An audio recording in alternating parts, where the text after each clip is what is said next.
Good afternoon, or good evening, depending on where you might be. My name is Kevin Michael Grace, and this is the KMG Show for Tuesday, October the 26th, 2021.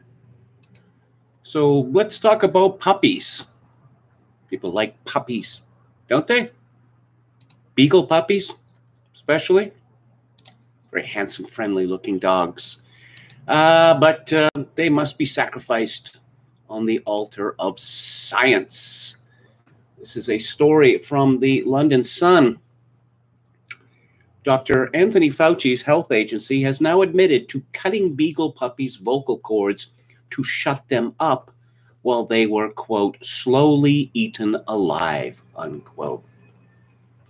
The National Institutes of Health is defending itself after shocking images were widely circulated showing beagle puppies being eaten alive by sandflies in experiments allegedly funded by the NIH. The Maryland-based organization Monday told the Daily Mail that the pictures of the dogs with their heads enclosed in netting being attacked by the flies as part of research into leishmaniasis, a serious parasitic disease transmitted by sandflies, were not from their experiments. Well, the NIH said that they did do leishmaniasis research on dogs in a laboratory in 2016, and in an enclosed open space in Tunisia, they admitted that the photos in question were from a manuscript that mistakenly cited support from the National Institute of Allergy and Infectious Diseases. The manuscript was first published in July 2021. NIAID is the National Institute of Allergy and Infectious Disease, part of NIH. It has been run by Fauci since 1984. NIH did confirm, however, that some of the beagles had their vocal cords cut, insisting that the practice was common in scientific settings to reduce noise levels. The images were first shared by the nonprofit organization White Coat Waste Project. In September, the organization accused the director of the NIAID of knowingly funding the experiment, stating that the group was going to take $375,800 grant to the Tunisia lab. And we're going to be getting a whole lot of obfuscation from both NIAID and the NIH, similar to that over funding of the Wuhan Institute of Virology. And it all depends on what the definition of is, tussles over what actually constitutes gain of function research. Back to the Sun. In response, a group of 24 lawmakers led by Congresswoman Nancy Mace, a Republican representing South Carolina, are demanding Fauci provide answers about the experiments they believe to be cruel and a reprehensible misuse of taxpayers' funds. Concerned citizens also took to Twitter using the hashtag #ArrestFauci to call out President Joe Biden's chief medical advisor. Fauci has been under a microscope in recent weeks with heightened scrutiny into scandals surrounding his names. Back in July, Fauci apologized on behalf of the NIH in a letter belatedly, acknowledging the NIH's support for virus-enhancing research, adds more heat to the ongoing debate over whether a lab leak at Wuhan could have sparked the pandemic. The letter came shortly after Senator Ron Paul of Kentucky said the head of the NIAID lied in Congress as he shared a bombshell Intercept article on social media. According to the documents, the U.S. government gave $3.1 million to health organization EcoHealth Alliance, which went into research on bat coronaviruses. Research at the Wuhan Institute. Fauci originally denied the claims. This is from James Anthony with Post Millennial. Fauci died, dog died trends on Twitter after revelations that Fauci funded cruel experiments on puppies. Ian Miles Chong said Fauci was funding the torture of puppies while the elderly died alone, separated from their families in hospitals and nursing homes. The revelation came in the form of documents obtained under Freedom of Information requests. Shockingly, the documents obtained revealed that the FDA even said later that this research was not even necessary or useful in a medical sense for humans. So why did they do it? Because they could. That's simple. In fact, testing any kind of drug meant for humans on dogs appears to not even be anywhere near standard procedure, which raises questions as to why this particular research was commissioned in the first place. These experiments were especially gruesome, involving things like immobilizing beagle puppies and letting their faces be slowly consumed by sand flies. Representative Jeremy Faison, Republican of Tennessee, said, "Anyone who can do this to a dog is a monster. Anyone who secures money for this type of experiment is just evil. Fauci lied. Dogs died." Yes. Let's see. Nick Freitas said, "Fauci is going to be taken out by a dog. Yet another reason why they are man's best friend."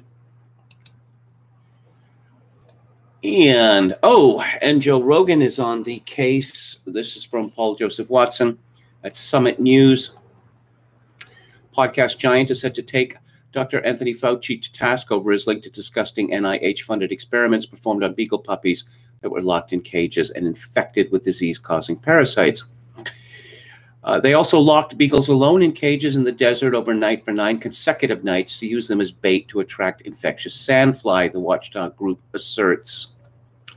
Over the weekend, Rogan tweeted out a link to an experiment explaining how legislators are demanding a response from Fauci on the cruel experiments.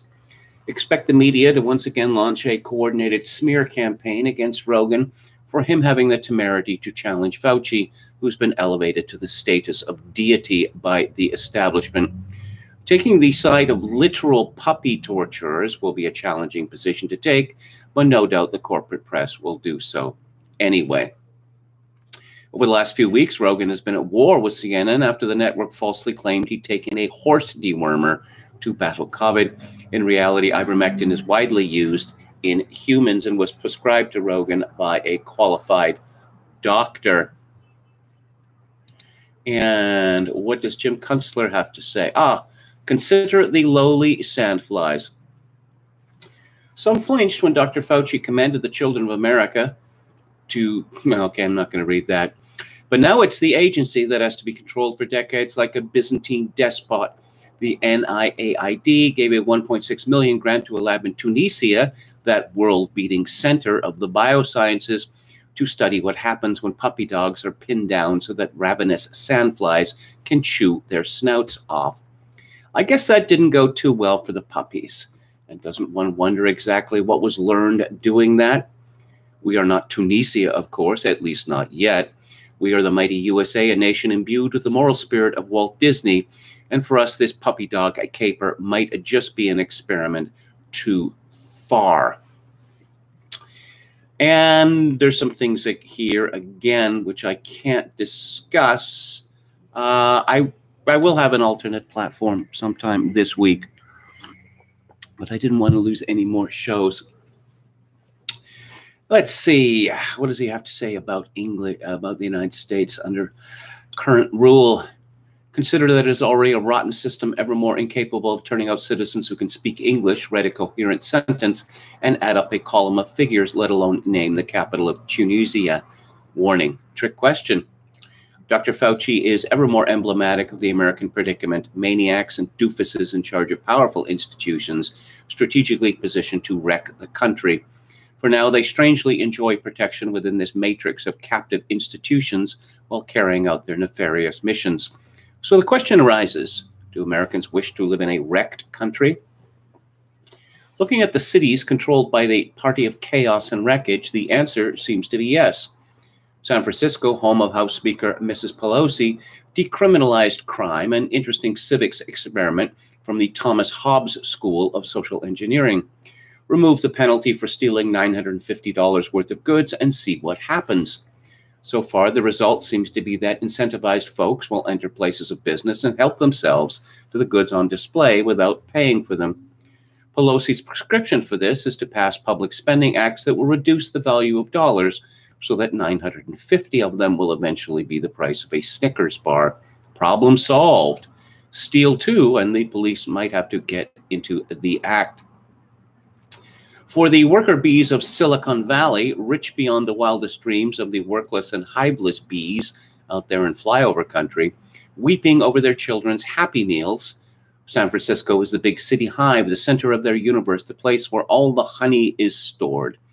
Yet the sidewalks outside San Francisco's fabulous restaurants where honey is dispensed are littered with the human equivalent of dung beetles. But what is the insect kingdom without diversity? Likewise, Seattle, home base of Bill Gates' Microsoft and Jeff Bezos' Amazon, celebrates especially the diversity between stupendously wealthy creatures of the boardroom and the filthy, reeking scavengers of the bottoms and margins, huddled in their miserable tent encampments under the freeways in Seattle's eternal rain. At least those poor creatures get to stay zonked on fentanyl so they don't suffer so much when the sandflies chew their snouts off. And Jim Kunstler concludes, has America begun to wonder, is all that okay? And if it's not okay, what about the people who are keeping it not okay? Do they get to remain in charge of the institutions that exist to regulate okayness? This is the quandary America finds itself in, starting with the head of state, who in the proverbial sense has no clothes, and from him running through all the subheads of state, such as DOT Secretary Pete, Homeland Security Chief Alejandro Mayorkas, Attorney General Merrick Garland, new four-star Admiral Rachel, formerly Richard Levine, in charge of the HHS Public Health Service, including mental health, and Dr. Tony Fauci, as pesky and eternal in the nation's public life as the sandfly of the Tunisian littoral. See if there's any activity in the chat. Oh, here we go. Hello to Head McNeck, Anarun, Contra Coup, Palcasco 88, Urban Planner. Were you affected by bomb cyclone lashing the West Coast? Well, I can tell you it was very, very windy. I'm not an expert in these things, but I was several times almost knocked to the ground. No exaggeration.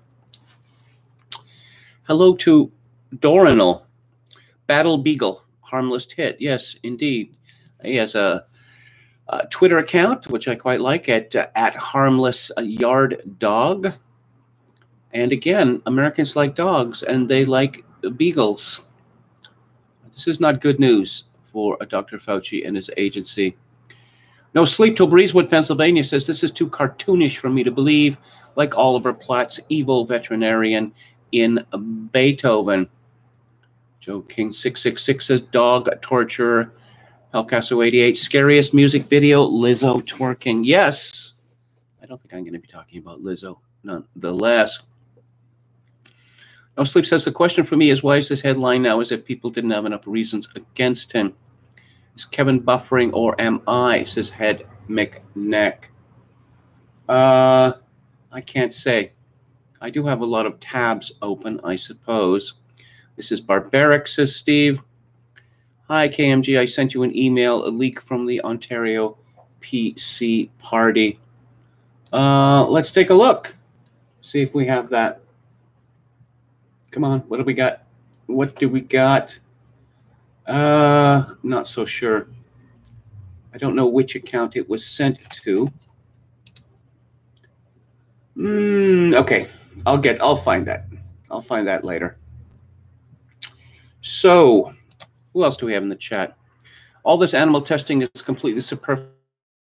666. I would say the vast majority of it is, certainly. And getting some buffering too, says Palcasso 88. Frothing fanboy says scientists, etc., have been doing far worse to a wide variety of animals for decades, if not longer. Yet all of a sudden, everyone is getting his knickers in a twist because it's your cute dogs. Well, that's how the world works. I don't know. If pit bulls look like beagles and not pit bulls, they'd be more popular. In fact, if all of the pit bulls were replaced by beagles, I think that my country and the United States would be much happier countries. Hello to G's He Style. Serial killers like Luke Magnotta usually started by torturing and killing animals. This is true. This is true. And many such cases. Okay, so let's run through some stories quickly. Moderna chairman Nubar Afeyan indicated Tuesday that his company's COVID-19 shot could require, wait for it, yearly boosters. You may well need an annual booster, potentially varying on a year-to-year or every few years basis as the virus varies, he said on the Fox Business Network. And similarly, business groups asked White House to delay Biden COVID vaccine mandate until after the holidays. This is from Spencer Kimball at CNBC, and it is rather irritatingly written because when they say the holidays, what do they mean? It would have been, if they mean after Thanksgiving and Christmas, it would have been easy enough for them to say, delay it until the new year. Worry that Biden's COVID vaccine mandate for private companies could cause a mass exodus of employees. Business groups are pleading with the White House to delay the rule until after the holiday season. Because of the perverse incentives that are going on in my country, these so-called CERB payments, one hears amazing stories, which I have some reason to believe are true, that dishwashers and restaurants are now earning $50,000 a year. I don't know how long that can last for, but it is remarkable nonetheless. And this is from Ivana Sarek at Axios. The Centers for Disease Control said in updated guidelines Tuesday that some immunocompromised people who have received either Pfizer or Moderna's COVID-19 vaccines will be able to get a fourth shot. The more the merrier, as always. And this is slightly off topic, but apparently it's a crisis that Twitter data has revealed a coordinated campaign of hate against Megan Mertz. This is from Ellie Hall. A concentrated set of users drive 70% of the hate content targeting the Duke and Duchess of Sussex, a new analysis has found. It's just hilarious assertion in this, okay? Bot Sentinel is a crowd-funded website and browser plugin created in 2018 to analyze the activity of Twitter accounts and identify those that violate the platform's terms of service. Bot Sentinel CEO Christopher Bowsey told BuzzFeed that this anti-Meghan Twitter campaign is unlike anything he and his team have ever seen before. There's no motive, he said. No motive for disliking this intolerable woman and her witless husband, who are usurpers at best and traitors at worst. He compared the anti-Meghan campaign to other disinformation. Disliking Megan Mertz, how could this possibly be considered disinformation? Such disinformation and harassment campaigns on Twitter as they stop the Steal movement to overturn the results of the 2020 U.S. presidential election, or the campaign to remove actor Amber Heard from the upcoming Aquaman sequel as a result of abuse allegations made against her by her ex-husband, Johnny Depp. Again, how is this disinformation? Are these people who hate her? Is it racism? Are they trying to hurt Harry and Meghan's credibility? What credibility? Your guess is as good as mine. This fellow sounds like a simp. I can't really come up with another word that better suits him. Glenn Greenwald had tweeted, "Congrats to Representative Nancy Mace for this excellent initiative to ban federal funds for gruesome and completely unnecessary medical experiments on dogs overseen by Fauci. Rand Paul has a similar bill." And let's go to William M. Briggs, statistician to the stars. And you can find his site at wmbriggs.com. Yes, perhaps it's just best for me to recommend that people visit his site. There's some big things going on now. Analysis of what is happening with the vaccines that sadly I cannot as yet talk about. But you can find this, again, at Briggs's site. And the site, which I've mentioned before, Eugypius, which is EUGYPPIUS.substack.com. And original antigenic sin. That's a real thing, by the way. And it is, it's serious. It's a serious business. Let's go to dailyskeptic.org. The staggering cost of Plan B, the introduction of vaccine passports, mandatory face masks, and work from home advice would cost between 11 billion and 18 billion pounds, according to a leaked assessment, reports Fraser Nelson in The Spectator. We must resist the moral panic pushing us back into lockdown. Some of the COVID numbers may look similar to previous waves, but thanks to the vaccines, they're describing an entirely different reality. Oh, I should... Briggs alerted me to an astonishing story in the Daily Costs, which is not a publication I normally pay much attention to, but the end of the world as we know it, yes, it's the end of the world as we know it. It's coming, and it's coming fast, and it's not climate change. No, it is COVID-19, and social life must end forever, apparently, as a result. And what else do we have here from this site? Greenhouse gases kept rising during lockdowns, UN finds. That doesn't really make a lot of sense, actually. Rod Dreher sticking up for Dave Chappelle. I'll have something to say about Chappelle a little later. Is Cambridge University ashamed of Winston Churchill? When I first started at Churchill College, Cambridge, I was proud that I joined an institution whose very existence was a testament to the legacy of a personal national hero, writes Harry Clinch in The Spectator. The anti-abuse trap. The government has had its sights set on online anonymity for some time, writes Pertinax in Bournebrook magazine. New Zealand will become a two-tiered society. Martin Doubney chats to Talk Radio. New Zealand locked down hard by closing the borders. Isn't it funny that when Brexiteers suggested controlling our borders, we were called fascists? Paul Joseph Watson has a video about Jacinda Ardern, and I think that he is quite right when he makes the claim that she appears to be enjoying this. Djokovic's vaccine stance may cost him entry to the Australian Open. Daniel Andrews, the self-satisfied Premier of Victoria, has said that it is doubtful unvaccinated tennis players will be allowed to take part in the Australian Open in January.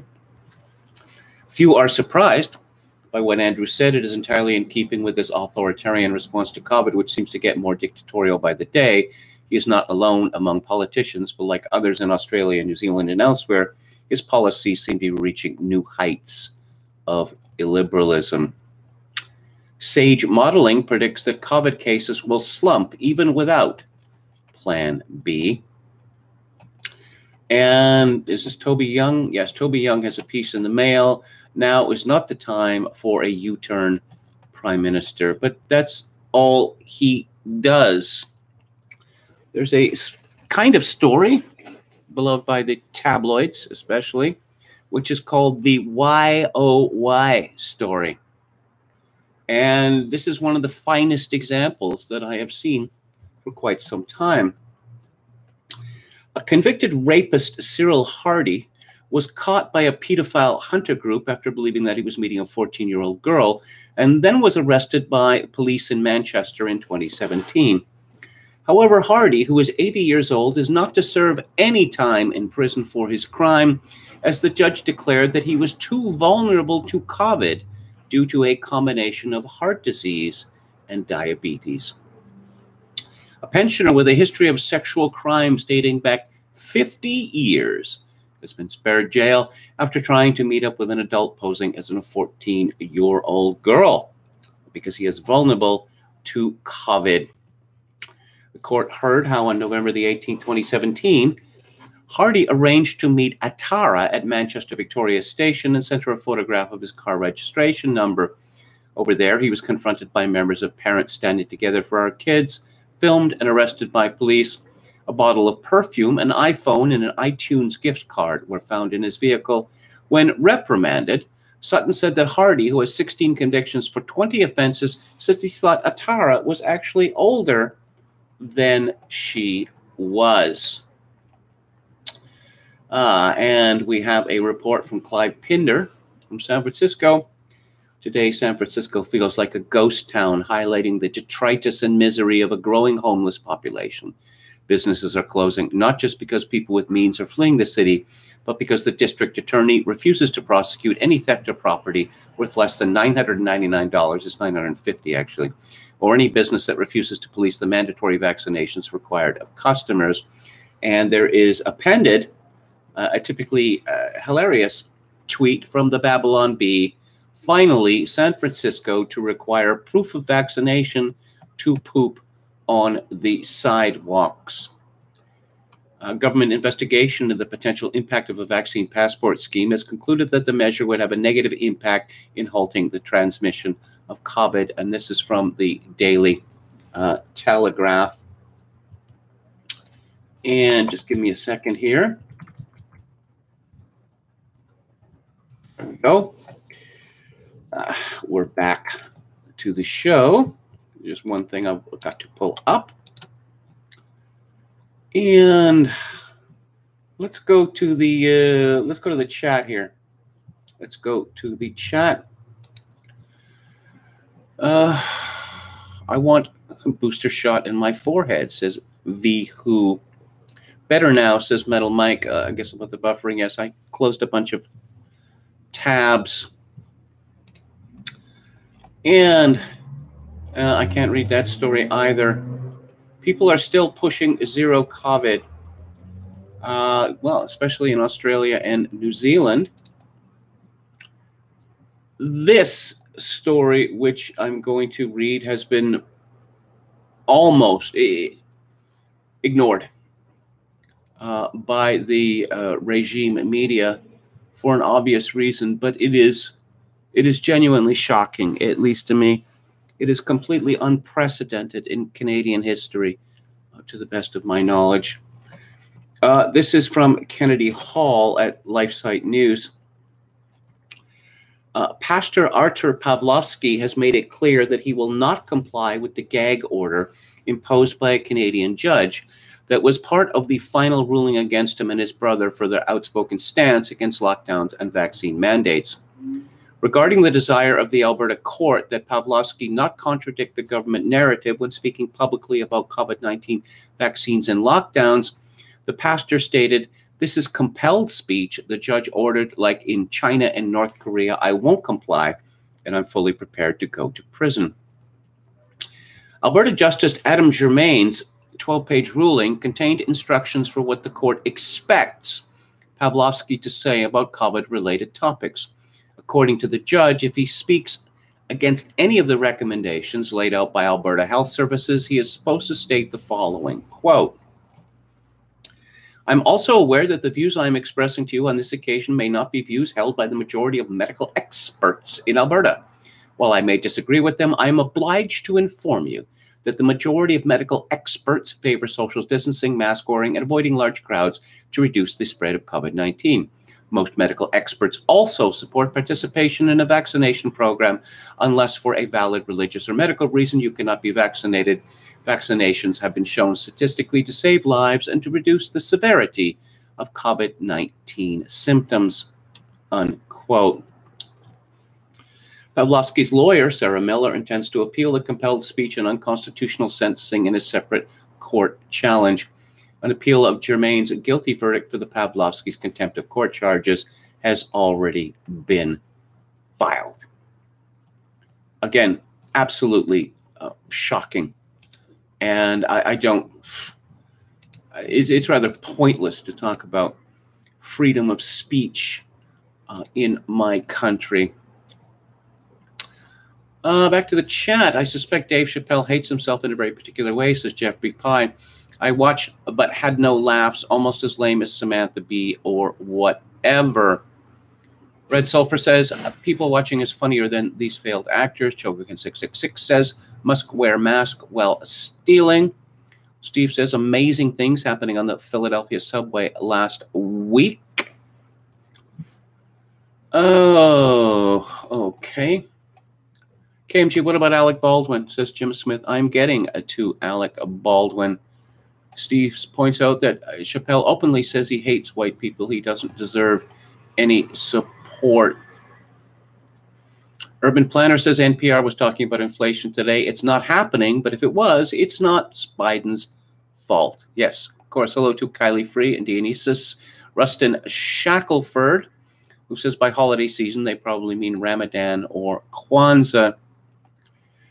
Dionysus says, it tells us to be kind to animals because it teaches us to be kind to humans.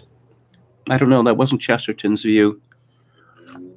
He said that wherever you find animal worship, you find human sacrifice. Ah, okay. So it was sent there. All righty. And again, I'll make one last attempt to get this thing that was sent to me. And it's not under focused. Could it be under other? Okay. No, I guess I don't know what I should be looking for. But in any event, let's move on. A whole host of fines against Pastor Pavlovsky. Tens of thousands of dollars. This is essentially a bill of attainder. This started because of his insistence on holding religious services. And now it is expanded to, no, you must say what we order you to say. There are some restaurants in my province who have decided to ignore provincial law, which is very wicked of them because it endangers people, and I'm obligated to say this. Karen Larson, of the CBC reports judge grants injunction against Raleigh's Restaurant in Hope for defying closure order. Raleigh's has continued to operate despite a closure order issued for not checking the vaccine cards of patrons. And I don't know. I don't think that there have been many such examples, but it's nice to know that there's still some brave people in my country. However, misguided they may be, according to the experts who are, as always, right about everything, even on a day-to-day basis when they change their opinion. That is the nature of science. So don't complain. Some good news from Theodore Roosevelt Malik in American Greatness, a piece called Enda Europa. It is surprising that the EU's greatest proponents are polling at record lows while nationalists are confounding their critics with high approval numbers in Europe and everywhere. Perhaps we Americanos should learn a lesson from our older relatives in Europe before it is too late. It's not going well there, and the globalist democratic left here needs to read the writing on the wall. America should not go the way of Europe to a socialized, centralized, administrative globalist state. Take note, I said this on television in Europe and was made persona non grata, the only American with that accomplishment. Everyone knows that the precursor to the EU was created with the so-called ideal of unifying the European people after two devastating and costly world wars. It worked more or less as a mechanism for limited economic cooperation until it got greedy and took on zealous imperial political ambitions after the Treaty of Rome in 1958. Then mass migration, youth unemployment, job precariousness, globalist bureaucracy, and a rise in extreme poverty demonstrated that the project was a complete failure. Add to that failure to meet the final crisis head-on and the inability to coordinate and stop COVID, and you see the recipe for demise through incompetence.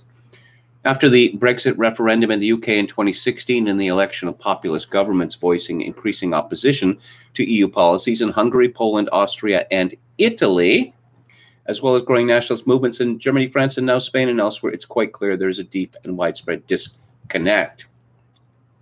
Oh, I have the leaked Ontario PC party memo from a Metal Mike. Subject: new mandatory anti-racism competency and capacity training. Anti-racism competency. Now, if that's not meritocracy, I don't know what is. The anti-racism competency and capacity digital learning program is now launching to all OPS staff, which includes you as political staff. This mandatory e-learning provides the foundations of anti-racism knowledge, as well as skills and tools to foster open dialogue. Oh, just piss off open dialogue, my ass. And collectively advance racial equity, not equality, but equity. It is one step we are taking to build a respectful workplace that is inclusive, diverse, equitable, anti-racist, accessible, and free from harassment and discrimination. You are required to take modules 1 to 5 with an additional 7 for chiefs of staff and leaders with direct reports. The modules will be made available on a rolling basis as follows. Number 1, exploring the roots of racism, mandatory. Understanding systemic racism, mandatory, beginning December 2021. Examining racial microaggressions, mandatory, before the end of 2021-22. Applying an anti-racism approach, mandatory, before end of 2021-22. Contributing to a racially equitable workplace, mandatory, before end of 2021-22. Building racial equity in HR practices and building racial equity in management practices is applicable. Well, it's only applicable for chiefs of staff. The first module, Exploring the Roots of Racism, is now available via Learn On. Participants will learn about key anti-racism terms and concepts. Understanding race is a social construct. Yes, race is a social construct, but racism is a thing that exists, apparently. Examples of Canada's history of legislated racism. Some staff have personal experiences with racism, and parts of the course are triggering to them.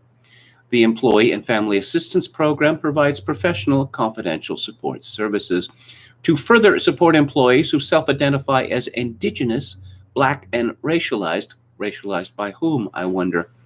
A dedicated telephone line and web page for culturally responsive counseling services are available to access a team of counselors with the background, experience, and expertise to provide services responsive to the identified needs of individuals, e.g. spiritual, cultural, race, gender, sexual orientation, and or age. Feel free to reach out to me or Jennifer Couto Miranda if you have any questions or concerns. Thank you, Simone. And OPS Learning Management System. This is from Learn On. This is supposed to be, oh, you have to have an account to sign into this, which I don't, but I've got a pretty good idea what it says. I think all of us have a pretty good idea what it says. Shogun 666 says there's been activism against animal testing for decades. Terrorism in UK 70s, banning vivisection, etc. And Johnny Depp. Look, I don't have a lot of sympathy for Johnny Depp for the same reason I don't have a lot of sympathy for Brad Pitt. No one held a gun to their heads and forced them to marry crazy lesbians. Wait, you can just self-identify as Indigenous, says Steve. Well, there's been a court ruling about Métis, and Métis are supposed to have the same benefits as Indians. And as far as I can tell, oh yeah, I remember my great-great-great-grandmother was an Indian, so I'm a Métis. So roll out the Gibbs. Red Sulfur, pattern recognition and his discontents. Chokin 666, hyphenated name. So how exactly is Doug Ford a right-winger, says Metal Mike. Well, he's not. What's the name of the education secretary there? Stephen Leckie, something like that? I have very grave doubts about that man in every respect. Red Sulfur says Larry King, Marlon Brando interview is all but gone from YouTube. Curious thing for Kevin to say, says Anne Run, with regard to what, I wonder.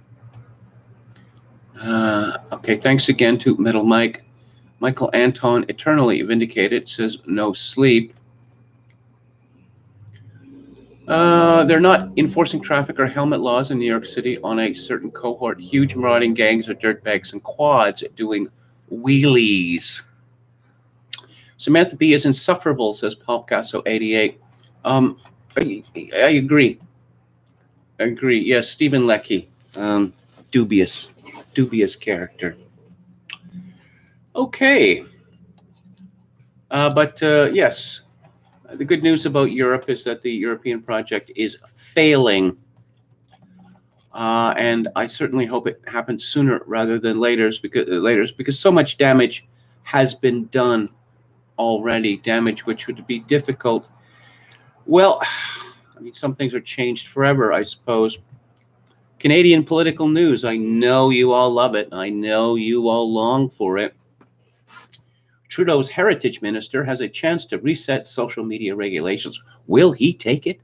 This is from Alex Boutillier on Global News, and Alex Boutillier has taken a special interest in censorship of the internet. That is to say, he's in favor of it. Trudeau tapped veteran MP and cabinet minister Pablo Rodriguez, and you don't get much more Canadian in terms of names than Pablo Rodriguez. He's from born in Argentina. To lead the Heritage portfolio Tuesday, part of a wider reset of his cabinet after September general election. Yes, you see, the previous Heritage Minister, Stephen Guilbeault, has now been made Minister of the Environment, and it's sort of a good news, bad news situation, because I don't suspect that Pablo Rodriguez is going to be as fanatical about crushing what remains of free speech in Canada as Guilbeault was. On the other hand, now that we have Guilbeault as Minister of the Environment, that pretty much singles the end of the oil and gas industries in Canada. And oh yes, conservatives. Well, you know my thinking on that. Don't use the word. It's a waste of time. Counterproductive. This is from the Canadian Press. BC Liberals block Aaron Gunn leadership bid, citing inconsistent views. A respective candidate for leadership of British Columbia's Liberal Party has been denied the opportunity to officially enter the race. Party officials say Aaron Gunn's application to enter the contest was rejected on grounds that approving his candidacy would be inconsistent with the Liberal Party's commitment to reconciliation, diversity, and acceptance of all people in BC. Roxanne Helm, chair of the BC Liberal Party Leadership Election Organizing Committee, and party president Paul Barbeau issued a joint statement declining to approve Gunn's candidacy. This is how Canada works. That, in the United States, anyone can run for a seat. They can run as a Republican, they can run as a Democrat, they can run as an independent, like Bernie Sanders has. That's not how it works in Canada, because the American system doesn't give enough control over the system to party hacks. The Liberal Party says the decision was made after a review of public and private comments attributed to Gunn. Public and private comments attributed to Gunn. Well, there's some weasel words for you. On social media, and the opportunities granted him to respond to concerns raised by these statements. And there's a lot of controversy about this, with some people in the Liberal Party saying the membership should have had an opportunity to vote on this. Aaron Gunn himself tweeted, "Today it became clear that Conservatives and all British Columbians who believe in common sense and freedom of speech are no longer welcome in today's BC Liberal Party." The BC Liberal Party it's not affiliated in any way with the federal Liberal Party, although it has federal Liberals in it. It also has federal Conservatives in it. It's really it's the old Social Credit Party with a different name, really. It's pro-business, and anything else? No, not really. During the last election, Liberal leader Andrew Wilkinson took the infuriating position that pregnancy should be treated as a disease. and more on Aaron Gunn. I can't say that I'd heard of this man until a few days ago. Now, there's this story at the Western Standard, which is quite significant. Booted BC Liberal Party candidate Aaron Gunn says he was banned from running for the party's leadership because he refuses to accept that genocide has been waged against Canada's First Nations. Yes, apparently not groveling enough to the Native Indians. And I went to his website to look at his platform. It doesn't look all that controversial to me. And the ICBC monopoly, that's car insurance, get gas prices under control, stabilize the housing market, choice in childcare. He's in favor of more daycare spaces, which is not conservative at all. Emergency housing supply, lower taxes, smaller government. Not really much of a winner. Balance the budget. Okay. Scrap the carbon tax, expand liquid natural gas, get pipelines built, encourage mining, hydroelectricity, fishing, and more. Hold activists accountable, support BC forestry. Remove ideology from the classroom, protect free speech on campus, support parents' choices. It does not really seem all that controversial to me, but I suppose perhaps I'm not taking into account just how virulently left-wing British Columbia has become. And here's another example. We have a crisis in my province. Not so much COVID-19, but people dying of fatal overdoses of illegal drugs. To what extent they're actually still illegal is an interesting question. And of course, I can just look out my window at any time and see, the increasing numbers of absolutely deranged people staggering along the sidewalks and in parking lots. Completely discomfited by drugs. This is from CBC News. Vancouver's chief medical officer recommends Compassion Club model to reduce illicit drug deaths. Dr. Patricia Daly takes recommendations to City Hall, reminds councillors opioid crisis still raging. Vancouver's head doctor said more headway needs to be made on the opioid crisis in BC, and one way to stop people from dying sooner rather than later is to move forward towards a Compassion Club model for distributing safe drugs in the city.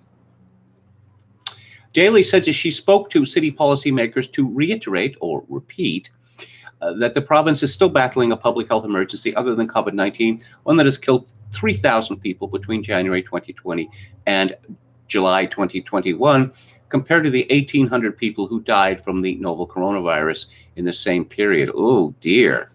It's really stepping out there. That is a dangerous thing to point out. She said that while the city and the province have made some investments in addiction treatment services since a public health emergency was declared in 2016, two critical pieces of the solution puzzle are missing: a regulated legal source of drugs to replace the contaminated illegal drug supply, and more focus on preventing substance use disorder. We need one of the models that's been put forward by people with lived experiences, a Compassion Club model, and that's where I think we need to be moving now, Daly said. Such a model would allow organizations like the Drug User Liberation Front to open a safe supply fulfillment center and hand out clean, tested drugs. Well, that's already going on in Vancouver and in Victoria. So here's the problem. People are sickened and are dying from certain types of drugs. Just use heroin as one example. So what should we do about that? Give people more drugs. Yes, that's obviously the solution. Daly said while legalizing all substances is a major initiative that would take the federal government a significant period of time, if Ottawa grants an exemption for a Compassion Club now, it could be operational right away, and BC health officials could evaluate it as it goes. Well, first we had marijuana legalized nationally in Canada, and effectively all drugs are decriminalized in Canada. And I can regard this only as urban pacification. People are out of their mind on drugs. they're not really in a position to engage in political activity. Let's move on to Alec Baldwin. It occurs to me that some of my fondness for Baldwin, which I expressed last week, that there is an ethnic affinity there. You know, I will admit that. Maureen Callahan, well, another ethnic Irish name, writes in the New York Post, there's no denying Alec Baldwin's role in on-set shooting tragedy. The death of cinematographer Halyna Hutchins has also been painted as Alec Baldwin's tragedy. Really, it's not. In fact, Baldwin is likely to be held, at least in part, responsible. If you're capable of memorizing 120 pages of dialogue, you can memorize 4 lines of gun safety, special effects and firearms expert Steve Wolt tells the Post. I don't know that there's any movie actor in America who's capable of memorizing 120 pages of dialogue. American actors are notorious for not wanting to do that. Also, so many of these actors think, well, I'm just so funny, I'm going to improvise. I just, tell me what it's about and I'll improvise. 120 pages of dialogue. Ho, ho, very satirical. If that scene required him to put a gun to his head and pull the trigger, I'm sure he would have taken a look inside the gun. Wouldn't you? As a producer on Rust, Baldwin could be held culpable for the cost-cutting chaos and eventual hire of a young head armorer with just one stint in said job on her resume, because, according to Deadline, multiple other armorers turned it down over low pay and high stakes with too many firearms to manage. Well, apparently the crew, the original crew, the union crew, which walked out, were exhausted because the creeps who were producing this movie refused to pay for hotel rooms for the crew in Santa Fe and insisted that they drive 100 miles to Albuquerque at the end of an often very long working day and then begin the day by driving 100 miles from Albuquerque to Santa Fe. I mean, I've heard of Cheap Jack before, but this is ridiculous. They hired someone who was insufficiently experienced. Wolf said if he's the producer, the buck stops with him. And as a veteran actor who has starred in multiple films involving firearms, The Departed and 2 installments of Mission Impossible come to mind, you would think Baldwin would be extra cautious wielding a gun on set. Don't point guns at people is the most elemental rule on sets. Wolf says don't point guns at anything you don't want to put a hole in. Retired FBI agent Bobby Chacon, who works as a writer and consultant in Hollywood, agrees. In fact, Chacon goes over the 4 basic rules of guns on sets so often that his actors roll their eyes. He takes this as a sign to keep going because they've heard it all before, they know the rules, and still they listen. 1, treat every weapon as if it's loaded, even if you're told it isn't. 2, never point a gun at anything you're not willing to kill or destroy. 3, never put your finger on the trigger until you are ready to kill or destroy something. 4, know where your target is and what's behind it, where possible. It's often the bean counters, Chacon tells the Post, who prefer saving money over safety. On one major network cop show, the line producer, the person responsible for the budget, would nickel and dime me to no end, he says. They were very penny-wise and pound-foolish. Sometimes they would try to save my paltry daily fee on days when actors were just going to have their guns out as opposed to using them. Chacon says he was paid $500 a day for this show that cost, no kidding, $1,041 per minute to shoot. Each episode was an 8-day production, so if an actor, writer, or director had a question for Chacon and he wasn't there, the 10-minute delay to get Chacon on the phone cost 20 times his day rate. And Chacon had an experience not unlike what happened on Rust. I dug my heels in about being there on a particular day because the script called for our team to have their guns out and make an arrest, he says. The line producer literally said something like, "We'll be fine. Our first AD, that is assistant director, has done a ton of cop shows so we can show them how to do the arrest." I walked away at that point. Okay, so it turns out that the gun that was used in the fatal accident had been used for target practice earlier in the day. And it would appear that the armorer was mixing up different guns, which is strictly verboten on movie sets. You do not let live rounds get anywhere near the weapons that you're going to be using. And if you've seen pictures of the armorer, just an absolute horror show. I wouldn't trust this woman with a lemonade stand, let alone deadly weapons. This is another story from the New York Post by Lee Brown. Veteran prop master turned down Rust gig over massive red flags. I'm just going to have to say that, as I mentioned last week, Alec Baldwin is the co-writer of the movie Rust. He is also listed officially as a producer. Now, again, many of such credits are vanity credits, but in legal terms, I don't really know how this is going to help him. He would seem to have a fiduciary responsibility, and I don't know, it would be very embarrassing for Baldwin or anyone else in his position to say, yeah, okay, I'm a producer on the film, but that doesn't mean anything, okay? I don't know how to make a film. I just wanted my name there as a producer. Again, he may be reduced to that. A veteran prop master has revealed he was offered the job to work on Alec Baldwin's Rust, but turned it down after massive red flags left him convinced it was an accident waiting to happen. Neil Zoromsky told the Los Angeles Times that he was approached on September 20th and initially said he was very interested to work on the Baldwin-produced Western. But during 4 days of negotiations, he became alarmed that Rust appeared to be a slapdash production that put saving money over people's safety. There were massive red flags, he said, saying that he emailed to turn down the gig. After I pressed send on that last email, I felt in the pit of my stomach that is an accident waiting to happen, he told the LA Times. Zoromsky said he now feels haunted over the fatal shooting of 42-year-old cinematographer Halnia Hutchins, believing that had he taken the job, the deadly accident would never have happened. I take my job incredibly seriously, he said. As the prop master, you have to be concerned about safety. I'm the guy who hands the guns to the people on set, he said. One of his key concerns had been that producers, who only had a budget of $7 million, refused his request to hire also both an assistant prop master and an armorer.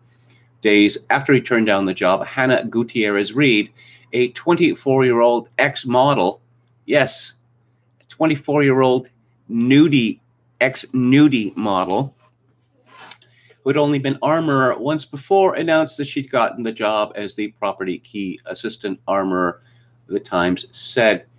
Yes, and I definitely want to put my safety in the hands with a woman who is a 24-year-old woman who is covered in tattoos and has shaggy, multicolored hair.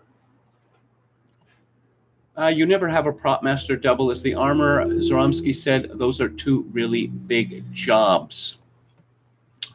And finally, on this subject, there was a piece in Variety, which I thought was quite good. But before that, another piece from the New York Post. This one by Jorge Fitzgibbon. Are we rehearsing? Chilling new details emerge in Alec Baldwin fatal movie set shooting. Medic Sherilyn Schaefer, she asked this after hearing an unexpected loud shot on the set of the Western film Rust Thursday. Because fire in the hole was not called, Schaefer said. Schaefer then heard someone say medic emergency, and she dashed to the part of the set where the filming was supposed to start up after lunch, the Journal said. Now, of course, it's been reported that there are at least two other negligent incidents before the fatal one. And, of course, Baldwin's political enemies, of which he has many, have, well, I suppose you could say they have had some fun with this.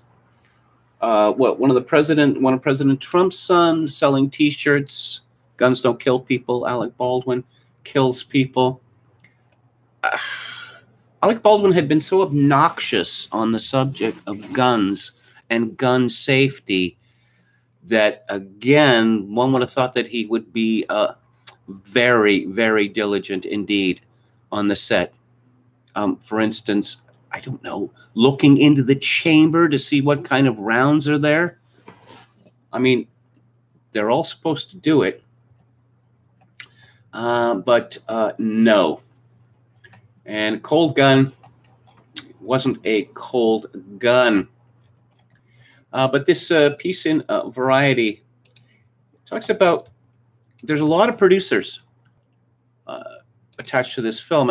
When The Departed came out, it had a ridiculous number of producers, a dozen or something. And how many of these people were actual producers? But people like to have their names attached to projects. And then there's the question of money.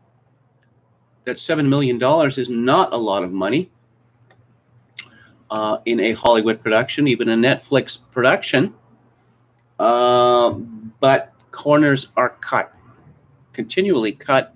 And John Borman wrote about this some years ago, that if you're going to make a film of this type, you typically spend as much money chasing after, as much time chasing after money than you do actually working on it artistically. Variety and Cynthia Littleton point to many factors resulting in the accident inexperience among crew members. The huge spike in the demand for content during the past decade has stretched below-the-line talent beyond its breaking point. In some places, you can't find qualified people for these jobs, so you are taking crew with very little experience, said a veteran producer. Inexperience among producers. The low barrier to entry in producing for streamers who pay production costs up front has allowed smaller companies and startups to attempt large-scale productions without adequate staff, skills, or equipment. Among the 7 production entities listed as backing Rust was Streamline Global, a company founded in 2017 to use films produced with production tax incentives as vehicles to create tax breaks for wealthy investors. Streamline Global co-founders Emily Hunter Salveson and Ryan Donald Smith serve as executive producer and producer, respectively, on Rust. Industry sources cite inherent problems that can occur when goals and incentives among producers are not aligned. We have developed new financial models to attract capital that would otherwise be unavailable to the film industry, Salveson told Variety in 2017. Films are the byproduct of the comprehensive tax planning strategies we employ for our clients. Complacency. Many producers and crew members have been working at the kind of high volume and pace that can breed some sense of complacency and overconfidence in key positions. Attorney Jeff Harris, who represented the family of Sarah Joan, the camera assistant killed in 2014 in a horrific accident on the set of indie movie Midnight Rider, said that in his experience, accidents are often the result of complacency about requirements to follow safety bulletins and protocols for dangerous activities. You live in this fantasy land where you're fake shooting people and blowing things up, said Harris of Atlanta-based Harris Lowry Manton, who also represented the family of the Walking Dead stuntman who died of a head injury on set in 2017. It's easy to get into a false sense of complacency of, oh, we've done this a million times. Producers were quick to blame the peak TV phenomenon for stretching the talent pool for below-the-line craft and technical crew positions well beyond the breaking point. There was almost a strike in Hollywood. IATSE almost went to strike. And they pulled back at the last minute. So, let's talk about Dave Chappelle. Dave Chappelle, he's one of those talking comedians now, where let me explain something to you. He didn't used to be like that. Well, maybe a little bit, but he's very much that way now. Of course, all comedians seem to be like that now. Story here from Kane at Citizen Free Press. So, yes, the trans people have some demands of Dave Chappelle. This is what he had to say. For the record, and I need you all to know this, everyone I know from that community has been loving and supporting, so I don't know what all this nonsense is about. It's been said in the press that I was invited to speak to the transgender employees of Netflix, and I refused. That is not true. If they had invited me, I would have accepted it. although I am confused about what we would be speaking about. I said what I said, and boy, I heard what you said. My God, how could I not? You said you want a safe working environment. At Netflix, it seems like I'm the only one who can't go to the office anymore. I want everyone in this audience to know that even though the media frames it, that it's me versus that community, that is not what it is. Do not blame the alphabet people community for any of this shit. This has nothing to do with them. It's about corporate interests and what I can say and what I cannot say for the record. And I need you all to know this. Everyone I know from that community has been loving and supporting, so I don't know what all this nonsense is about. And then he got in his shot. To the transgender community, I'm more than willing to give you an audience, but you will not summon me. I'm not bending to anyone's demands, and if you want to meet with me, I'd be more than willing to, but I have some conditions. First of all, you cannot come if you have not watched my special from beginning to end. You must come to a place of my choosing at a time of my choosing. And thirdly, you must admit that Hannah Gadsby is not funny. Hannah Gadsby, something of a Netflix star herself. This is Hannah Gadsby's act. I'm Australian and I'm a lesbian. I had a terrible upbringing and I suffer from all manner of neurodivergence and the pain. Oh, the pain, and it's all just so exhausting. That's her comedy act. If you think I'm exaggerating, just check out some YouTube videos. No, she is not funny because, you know, this is not a good time for jokes. Jokes are subversive. And so we can't have jokes anymore. However, we can have Saweetie. I've heard of this woman who calls herself Saweetie. And Netflix has made a production called Sex Unzipped. I'm going to have to be careful what I say about this because so much in this review by Lucy Mangan in The Guardian is so disgusting that I don't want to bum you out, as we used to say. 0 stars out of 5. In this fascinatingly terrible Netflix show, presenter Saweetie cannot contain her cringing as sex-positive puppets masturbate constantly in front of her. What an agonizing watch. She begins, I should mention that I went to Rotten Tomatoes to find out what the critics and the public were saying. 0 reviews on either side. So it appears that there's not that much interest in Sex Unzipped, but I suspect that this review in The Guardian and the clickbait imitations that will follow it will mean that it does get viewers. Mangan begins, I blame myself really, I've made repeated pleas in these pages that British people be entirely kept away from any shows about sex or anything remotely sex adjacent because of our inability to face cameras or genitals without collapsing in mortal embarrassment. In doing so, I implied that Americans were better suited to the job. I apologize unreservedly. For Sex Unzipped, billed erroneously by Netflix as a comedy special and presented by rapper Saweetie, has been inflicted upon us all to give the lie to my under-researched claim. Saweetie is, especially for someone used to performing, fascinatingly terrible as a presenter. Uncomfortable, self-conscious, and with a relentlessly flat delivery, it's quite agonizing. Perhaps she would be better off without these sex-positive puppets. Then again, perhaps we all would. Sorry, did I mention these sex-positive puppets? This merry felted band comprises Zeke, pronouns they, them, and pansexual as F. Molly, she, her, likes men and women. Mike, who says, I'm a big gay bear, perennially swiping right on a dating app because apparently sex positive doesn't mean reductive at all. And married couple Barb and Doug. They give Saweetie, possibly unwisely, given the amount of cringing she barely hides when she's with them, although they do masturbate around her incredibly frequently, so fair enough, seeking to interact with and punctuate the sections of the show. The sections are made up of comedians, always a good choice. discussing the great questions of our age, such as what is sex positivity? Loving everyone and on yourself in all shapes, sizes, and shades is one answer, which sounds more like a mandate than liberation.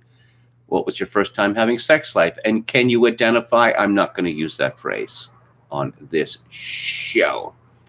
London Hughes. I'd never heard of London Hughes. London Hughes, Catherine Ryan. I don't want to know anything about these disgusting, disgusting people. Oh, second, a question posed to Puppet Dr. Ruth by the drag queen Trixie Mattel. Why do I want to hear from drag queens about anything? Of course, Gwyneth Paltrow is in this business as well. Mangan writes 2 points of note. First, one of the experts, a somatic sexologist of the kind unleashed during Gwyneth Paltrow's Sex, Love, and Goop, and which loosely translates as someone who actually knows what they're talking about and is prepared to explain it via an anatomically accurate, and I'm not going to repeat that either. No, not going to do that. And, oh, yes. CBC, which used to be a serious news organization, has a piece which, curiously, has no byline. Two-spirit Kelowna drag queen competing in new drag reality show. Kelowna is a resort town in BC. Gets very, very hot. It's on a lake. Gets very, very hot in summer and very, very cold. It's on Lake Okanagan, and it's not a very big city. I suppose if you had to write this story, you might want to make something of that. Oh, who would have thought? You know, who would have thought that we'd have such people? About 145,000 people live in Kelowna. Okay, here's the story. Two-spirit. Do I need to explain to you what two-spirit means? Drag queen competing in new drag reality show. How many of these shows are there? And again, don't women who seem to be the bulk of the audience for these shows realize that they are being mocked relentlessly? Ella Lamoureux is one of 2 BC drag queens who will appear on Call Me Mother, premiering Monday night. No, you are not a mother and cannot be a mother by definition. Kelowna, BC drag queen Ella Lamoureux has been a drag entertainer for over a decade. Now she will make her reality show debut. Ella Lamoureux, I always describe her as she's poised, she's elegant with a trash can mouth, Lamoureux told CBC's Radio West Monday. Don't they all have trash can mouths?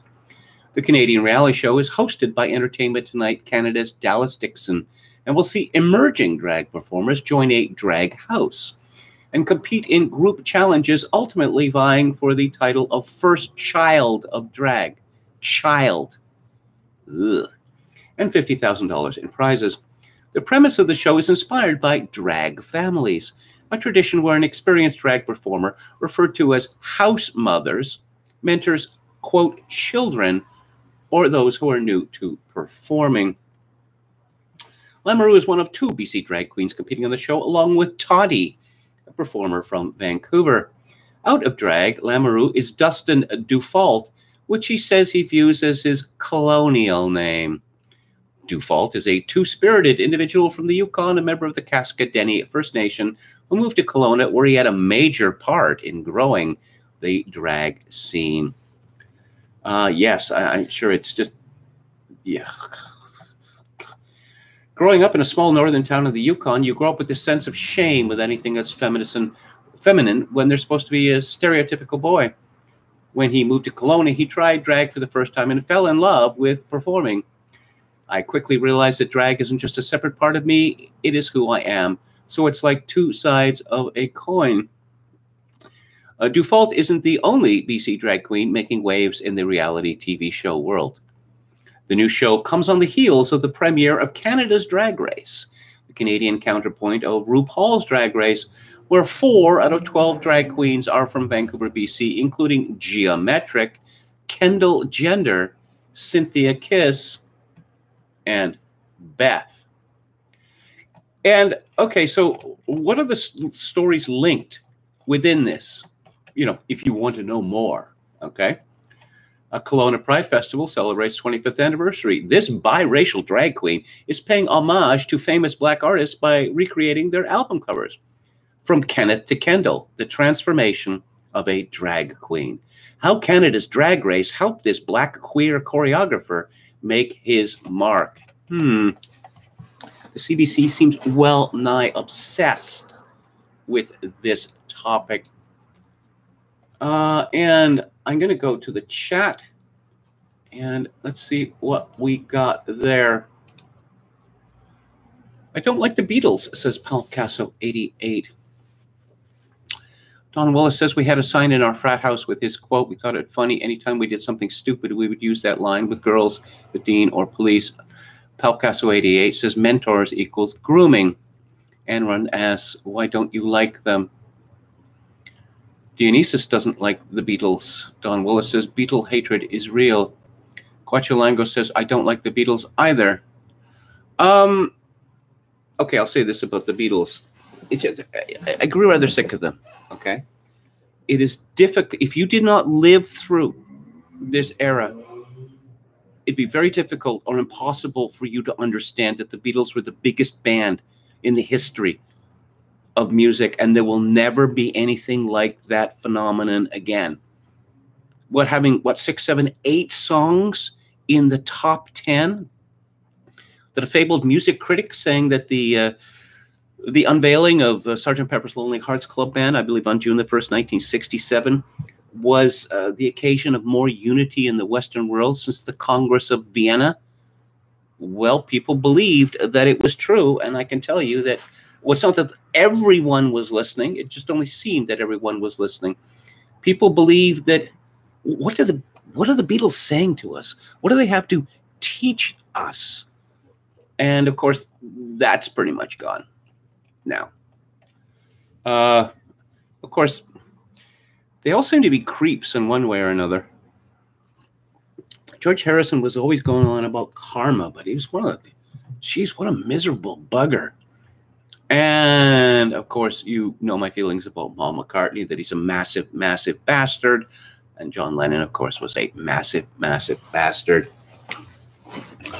Yes, who liked humiliating people and smacking women around in public, etc., etc.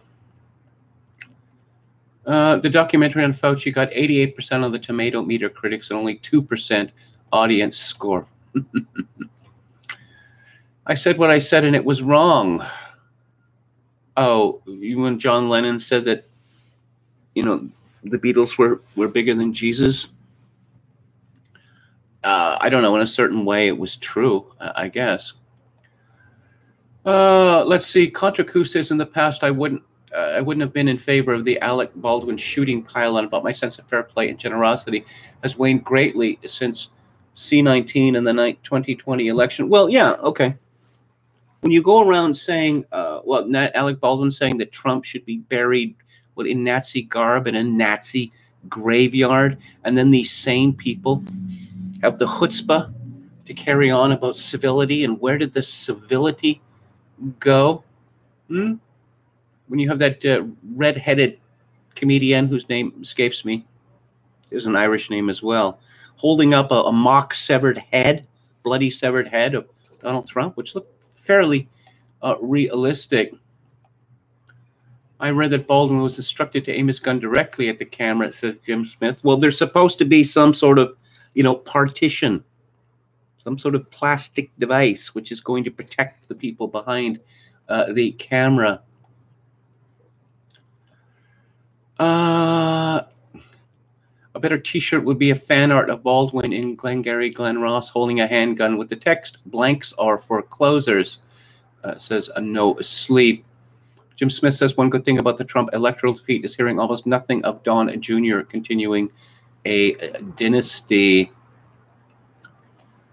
The Albert Goldman book, Lives of John Lennon, presented quite a brief against him. Yes, indeed it did, as did Goldman's book about Elvis Presley, which may not be entirely fair, but I found absolutely hilarious.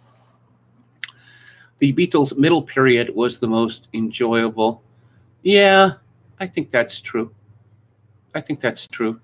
You know, it started dressing in such a way with the long hair and the beards and the glasses, and so very deadly serious. I like the Bee Gees better, says Picasso 88. What, the first incarnation of the Bee Gees or the disco Bee Gees? Don Willis says Topps Bubblegum had count them, 4 card releases of Beatles. Never have they released that many series of any other subject. Beatlemania gripped the USA. I talked about I reviewed the movie, the Zemeckis and Gale movie called I Want to Hold Your Hand, which I cannot recommend highly enough. And it really gives you an insight into just how crazy everything seemed at that point. Contracu said, I had a friend who loved the drag queen Eddie Izzard's comedy routines. He found it so strange that I couldn't get over it. It shocked me that he didn't find it off-putting at all. Picasso 88 says Paul McCartney announced he won't be signing autographs anymore. Didn't Ringo Starr announce this like something like 20 years ago or whatever? Oh, I'm not going to repeat the leg joke, okay? I have a certain sense of decency.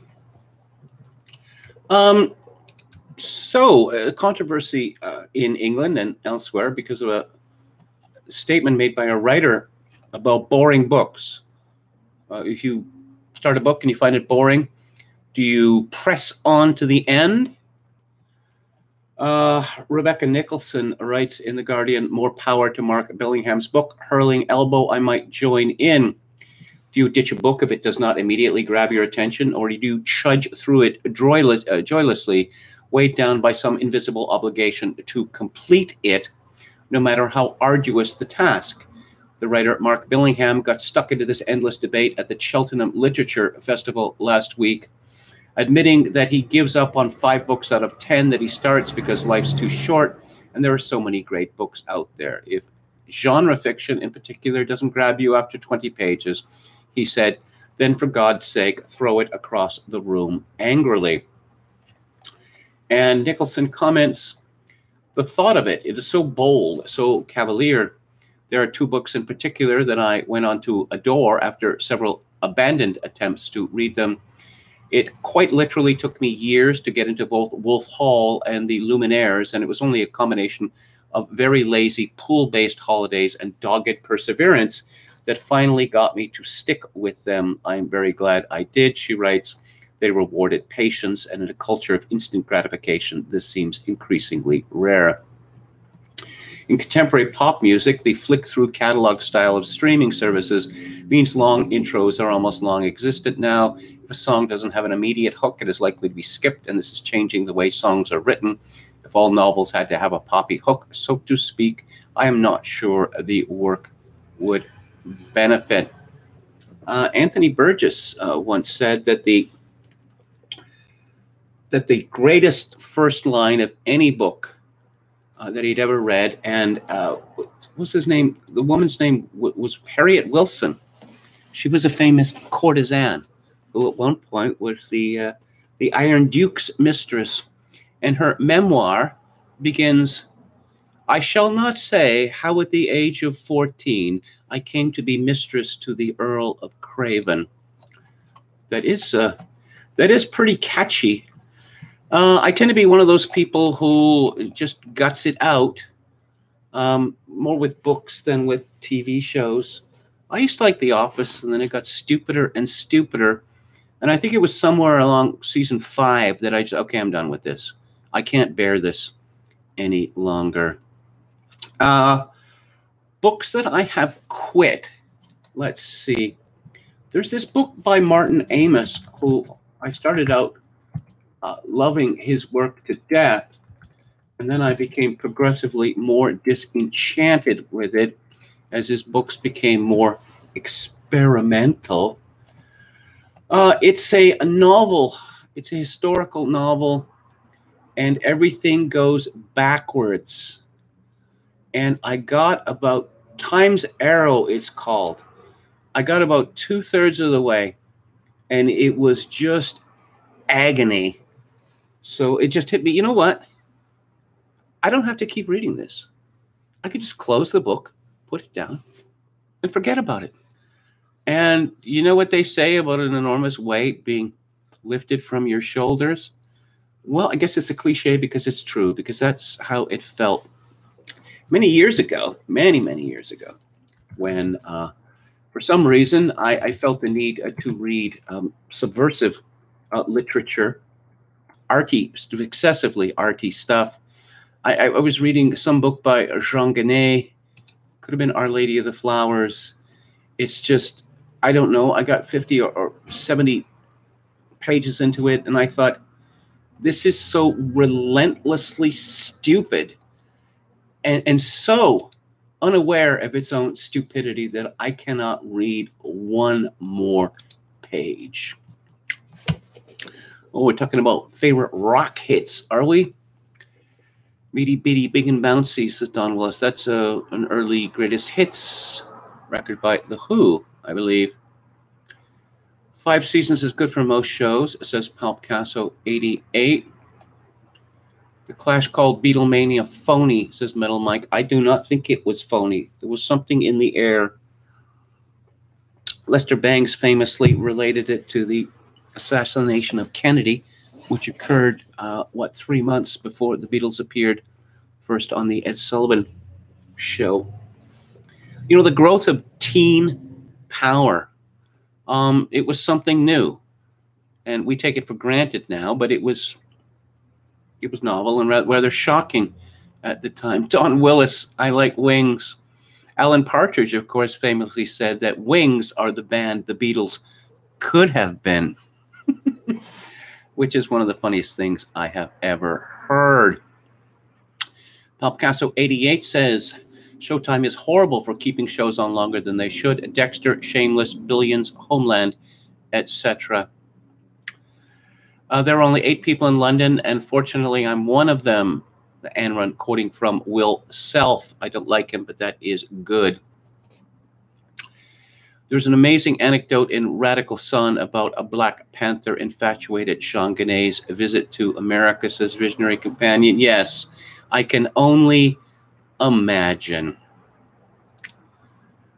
Looking good with a dark suit and a white shirt. Well, it's the lighting, actually. Perhaps the lighting is up too high, but this is actually a light blue shirt and not a white one. And moving on. Oh, let's talk about Succession. Episode 2 of season 3 was on a Sunday night. Hang on, I have to get something here. I'll be right back.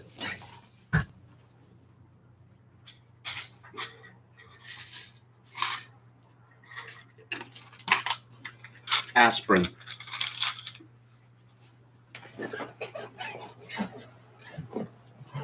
Now, you know, Kendall,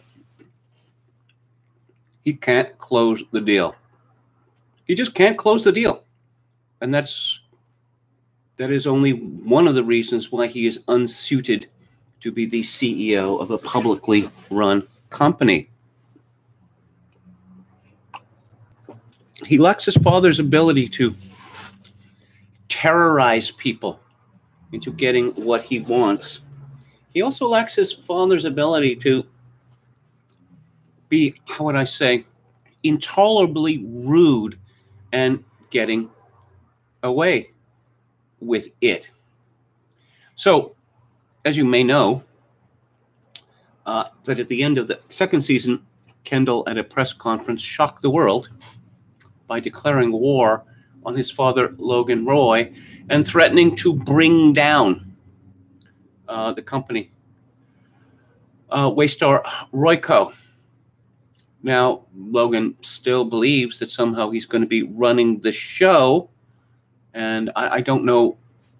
I mean, he is talented in his own way. He has, you know, interests in music and the like. It's not as if there are other things that he could be doing.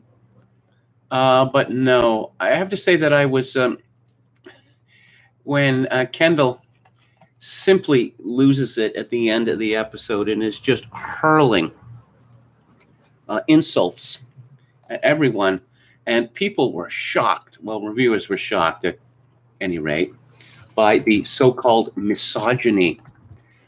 And this was a word that appears in many of the reviews.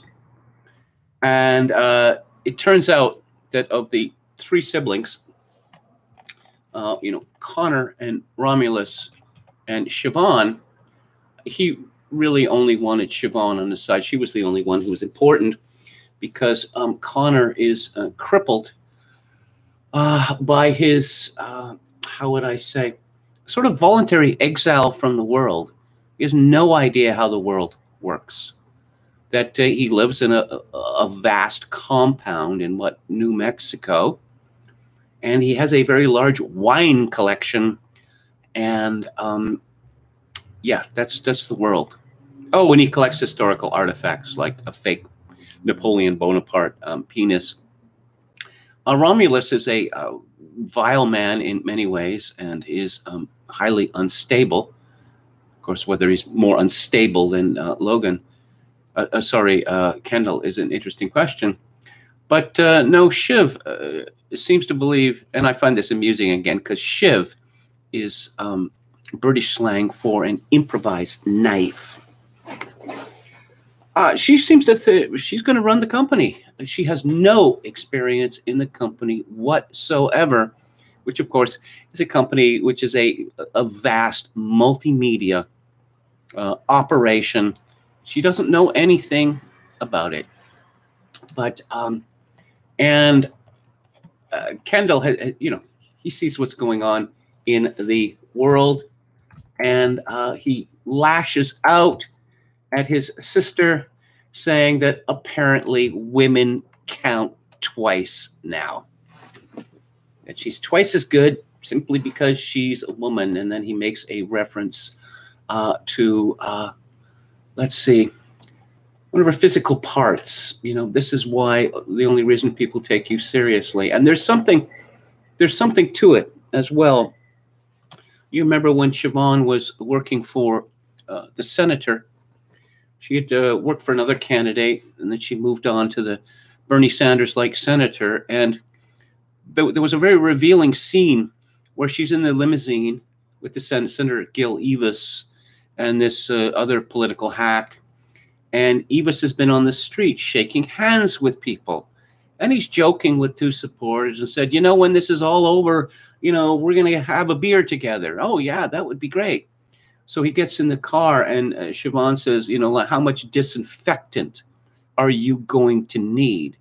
And Evis is, he's genuinely outraged by this, because Siobhan simply has contempt for ordinary people.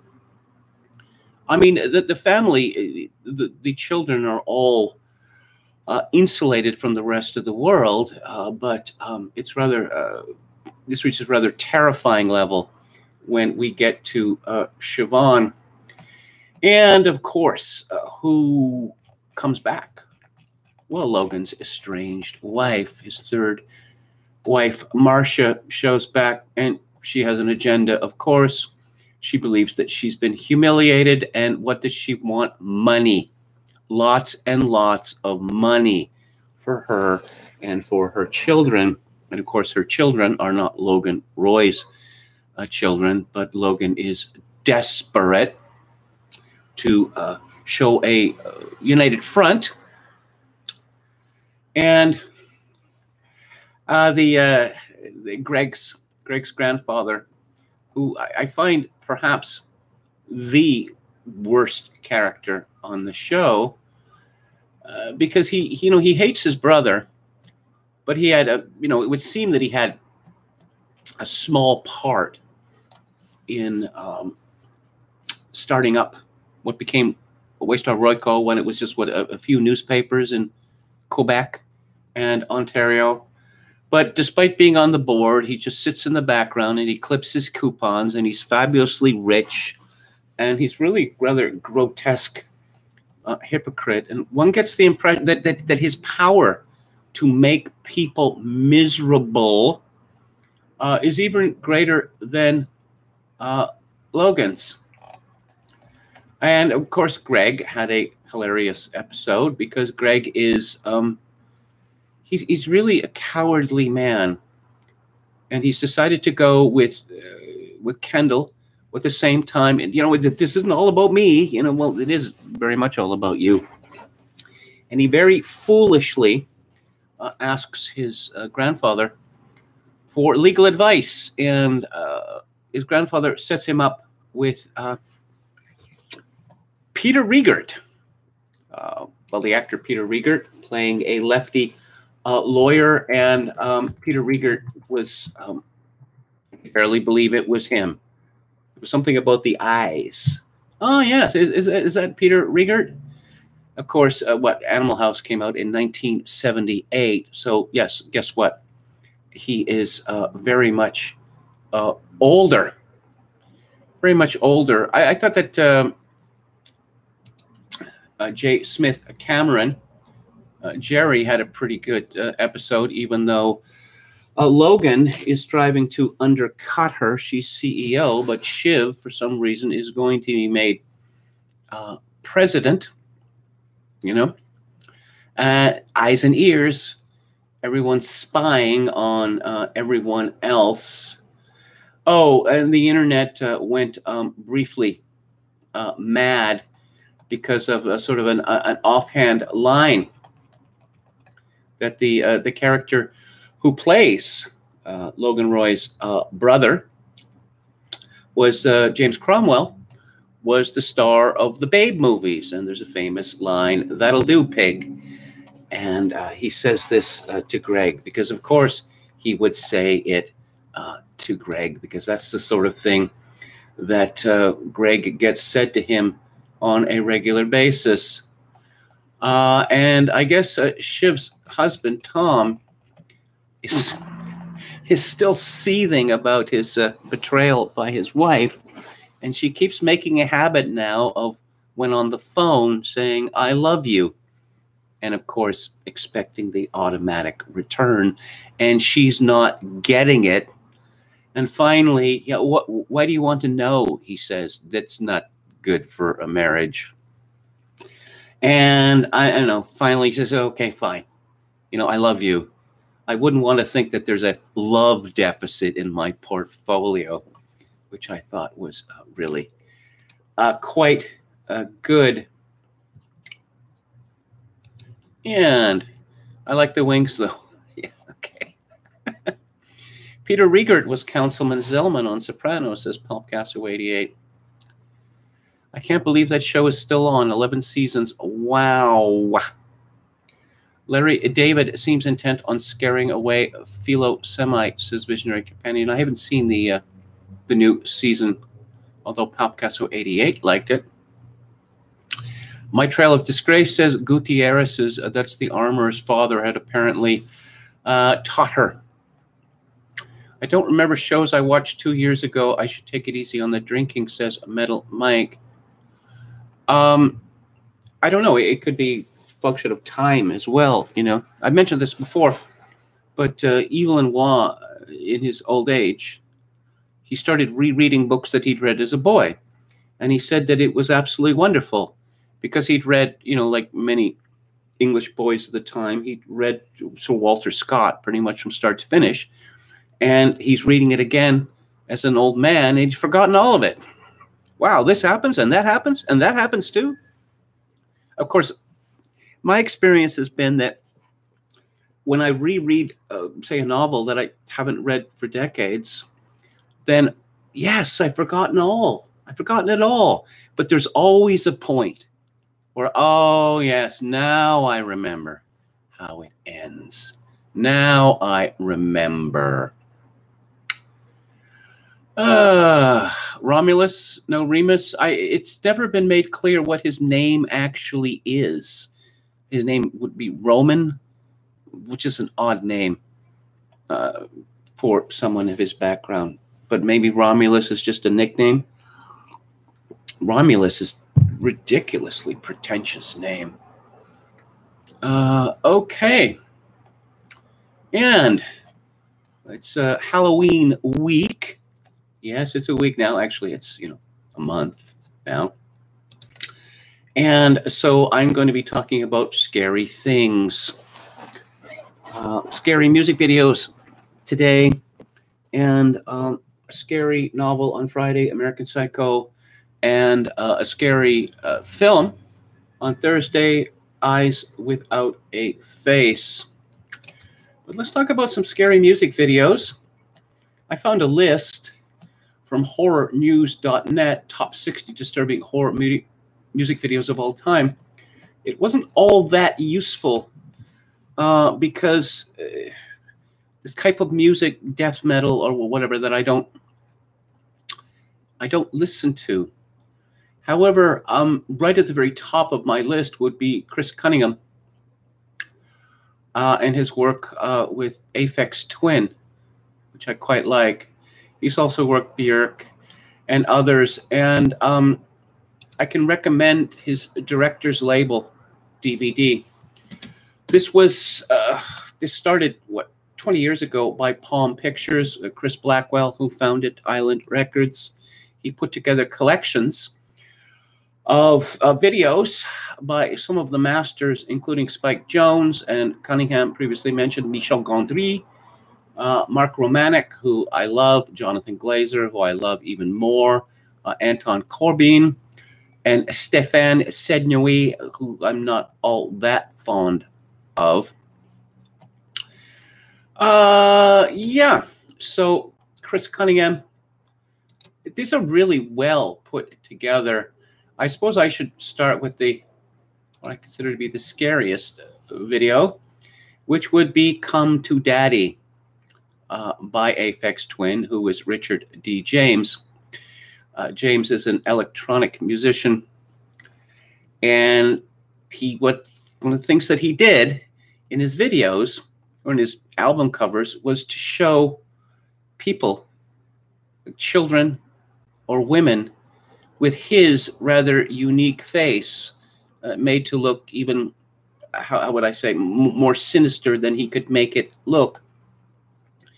And Come to Daddy takes place in a squalid urban environment with a bunch of kids running around and an old lady who has bought some groceries, and she's got her stick and she's trying to get home, and a grotesque, monstrous figure shows up and screams at her. Cunningham, of course, worked with Stanley Kubrick. He worked with him on the movie that Spielberg took over, and the amazing artwork, the phallic stuff at the near middle of the movie. This is Cunningham's work. And the Come to Daddy is filmed at Thamesmead, which is the grim housing development featured in Kubrick's A Clockwork Orange. The next Aphex Twin single, which came out in 1999, Come to Daddy came out in 1997. Yes, and I'm looking at the cover here of a busty, very busty woman with Aphex Twin's head on it, Richard D. James, and it is exceedingly disconcerting. It's not a drag thing exactly. It's just disturbing. And this features the longest limousine that you have ever seen in your life in this video, and a couple of goofy black guys who think that they are on top of the world and all the ladies love them. And it's very, very funny. Very, very, very, very funny. This limousine has 38 windows. And according to Wikipedia, it takes 20 seconds for it to go past the camera so you can see all of it. And yeah. Oh, yes, very sweary this video exists too. So you're likely to see it censored. But again, the director's collection has the full length. And I don't know. I find it very, very, very funny. Indeed. So more from Chris Cunningham. His installations, Monkey Drummer, again, which features music by Aphex Twin, is perhaps the most disturbing thing that he has ever made. The video featuring robots that he made for Björk, well, it's not really scary anymore. It's quite beautiful, I think. And of course, he's worked with Madonna and Portishead as well. So I'm going to name something which is not Aphex Twin or Chris Cunningham. And it's a song by Uncle, which is a DJ conglomeration. Came out of the Mo Wax scene. James Lavelle and DJ Shadow used to be in it. And Rabbit in Your Headlights, it's called, from the album Science Fiction. And it features another video artist who is English and is one of my very favorites, Jonathan Glazer. And it is, I suppose it's rather technically advanced for the time. And it shows a French actor, Denis Lavelle, who does not speak English. And we see him in a tunnel, presumably in London. And he's just walking in the tunnel, and there are cars racing on either side. And there's some of the cars, you know, screech to a stop, but increasingly in the video, they don't. They just clip him and knock him down or send him through the air, crush him, you know. And they just keep coming and keep coming. And Denis is wearing, he's wearing a jacket which is open, which he later takes off, displaying his musculature. He's bleeding from all the injuries he suffered, and he's shouting gibberish in some made-up language. He does not speak English, or at least he, a favorite of Leos Carax, does not speak English, or at least did not at the time that Rabbit in Your Headlights came out. And so, yes, so he was encouraged just to, you know, as I say, shout gibberish. And there is a haunting vocal by Tom York of Radiohead, who co-wrote the song. And the ending of this video is, well, amazing. I think it's amazing, at any rate. And I suppose no such list would be complete without Michael Jackson's Thriller. Of course, Michael Jackson was a monster, homosexual pedophile, as we were reminded by Norm MacDonald repeatedly. But no, it is a good video. It's entertaining. It's got Vincent Price in it. It is a long form video, and it looks good. It's nice that Michael Jackson, of course, had a tormented life. He appears to be enjoying himself in this video. And let's see if I can come up with some. Oh, yes. Directed by John Landis. And thankfully, no one was killed during the making of this video. So, what else do we have? Of course, you know, you can look at sort of mixed genres. I always thought, you know, that Golden Earring video, Twilight Zone, which is one of their 2 hits. It invented a lot of tropes that we subsequently see in videos. My favorite being the idiot chorus.